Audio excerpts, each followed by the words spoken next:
All right, feelings. Talking about the prison of feelings today and self-differentiation.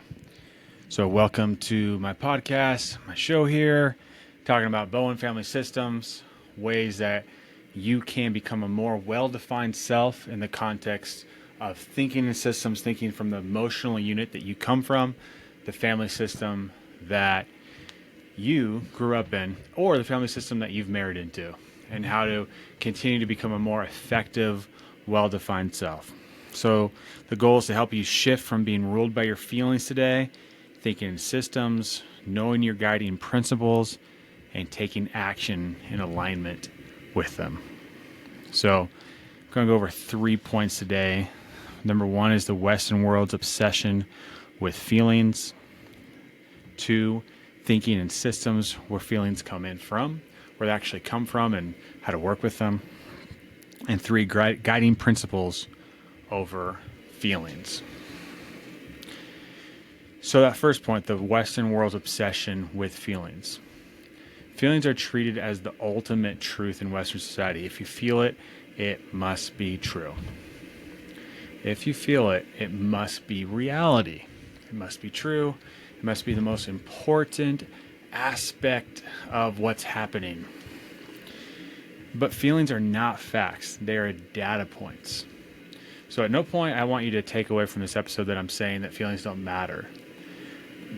But they're not facts. They're data points. They could be alluding to a fact like, oh my gosh, there's a bear, and you feel anxious. That's an appropriate feeling, right? Oh my gosh, I punched someone in the face. I feel guilty. So feelings are data, but not necessarily facts.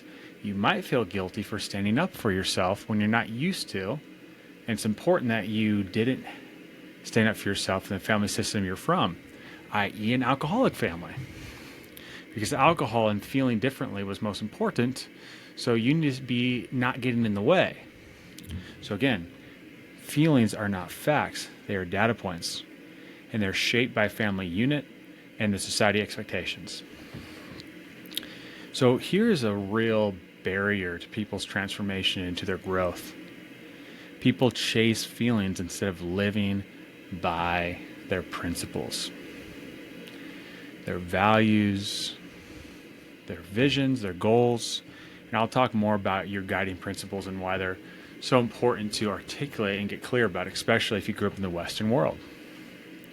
So anxiety makes you, and here's an example, anxiety makes you want to avoid something, but avoiding doesn't solve the problem, it reinforces it. So when people are chasing their feelings instead of living by their principles, they may be chased by their feelings too. So the feelings are in the driver's seat of their life and how they're working through the world, moving through the world. And if you're feeling anxious, you might want to avoid something as a result or feed into something so the situation's better, but then you avoid solving the problem, and it just reinforces the problem. It reinforces the problem.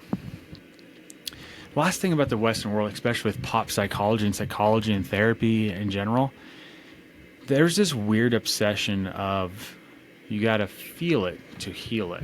As if one day when we get to the bottom of all our feelings and work through all our parts that we'll just hit the feeling jackpot, nirvana, and everything's going to be hunky-dory wonderful. On the surface, there's nothing wrong with that per se, but again, it ignores guiding principles. It ignores becoming a more well-defined self and just becomes a sport of feeling your feelings in order to be okay. Okay, so let's jump over to the next point, thinking in systems, where feelings come from. Feelings don't exist in a vacuum. They're inherited and shaped by the family system. One thing that's really hard to get inside of your Western mind is to think in a system-like way.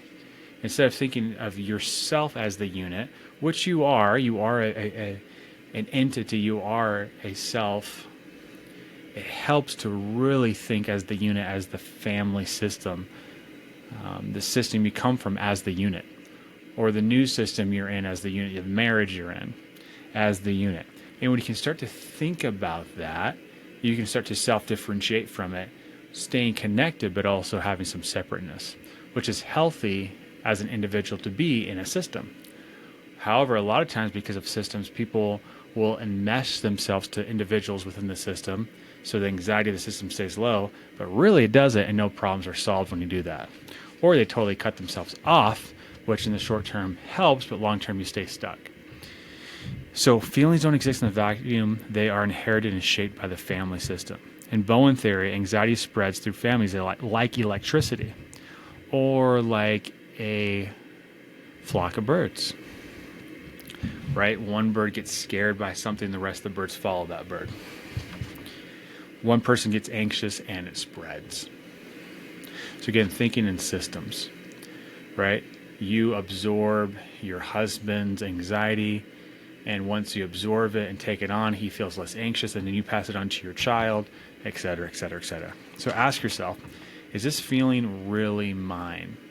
When you start to thinking in systems, you start to notice feelings, you recognize guiding principles are more important or more helpful to focus on than your feelings. They should be in the driver's seat, not your feelings. When you start to think about that way, you can ask yourself, is this feeling really mine? Or is it part of the family system's emotional patterns? Again, if you're feeling anxious and just avoiding dealing with anything because those anxiety feelings are so high, you may in the moment dispel some of that, but long term you solve nothing. So self-differentiation is about slowing down and asking, what do I actually believe? What am I believing about myself? What am I believing about this situation that is causing me to keep this cycle going? So what do I actually believe instead of just reacting to people, places, and things, and all those feelings associated with those people, places, and things? So 3, guiding principles. Guiding principles over feelings. Instead of chasing feelings, live by principles. You can work on that. Instead of running from your feelings or chasing those feelings, right? And by the way, you might start to pick up on how drug addiction happens. You're doing anything and everything but putting feelings in their proper place. And therefore, heroin sounds like a great idea. I'm not recommending heroin. Let's be clear. So instead of chasing feelings, live by principles. Easier said than done, but you can work on that. And starting to believe that you can work on that gives you so much more power to live it. And instead of reacting to people, places, and things and your feelings associated, you can start to work with co-creation, co-creator consciousness. Instead of being a victim to life, instead of collapsing to life, you get to work with life. So example, if a lot of people might say, wait a second, before I go to the beach and start swimming, I need to have a swimmer's body. I need to have a beach body before I go to the beach, before I go and swim. Swimming is probably a better example here. So, but really, you get a swimmer's body by swimming. You don't get the body of a swimmer by not swimming and then go swim. So same here, we're learning how to be with, right? Be with our feelings instead of waiting for the feelings to be exactly perfectly right until we start to work with them and put them in their proper place, right? I need to feel perfect here. I need to feel no anxiety before I push myself to grow. No.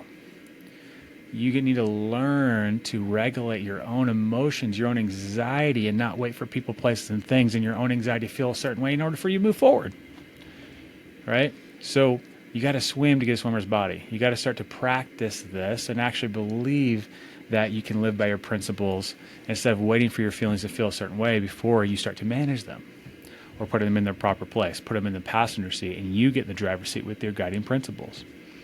Feelings may follow action, but action is key. It's where the rubber meets the road.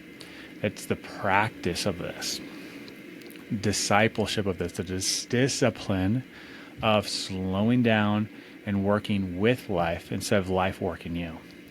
So identify your personal guiding principles. What are you committed to no matter how you feel at the moment? And that is a decision you can make. You have that power. You can get into that power. You can realize things. It takes a lot of work because Western society says feelings are the most important thing. If you feel it, it must be true. Okay? I'm here to say feelings are important, but they're not the most important thing. And I'm here to repeat myself. If safety is the most important thing in order for you to grow, you're not going to grow. Safety is important, but more importantly, fulfillment is, and growth is important. So don't be stuck in the prison of feelings. Put them in their proper place. Don't dismiss them. Don't fight them. Work with life, work with your feelings, and let your guiding principles be in charge. Let your values be in charge. And if you need a list of guiding principles, a list of values, please reach out to me. I'd be happy to provide you some. I recommend having a top 3 to 6, right? Marine Corps, honor, courage, and commitment. Mine right now, courage, effectiveness, effectiveness, efficiency, and competence. And I change my values season to season. I don't keep the same values for the rest of my life. You don't have to be married to your values. These are tools. These are helpful concepts, right? And making sure that you're clear on what are my values for this season of my growth? What's important for this season for me and moving forward in my life to the next level. All right, take care.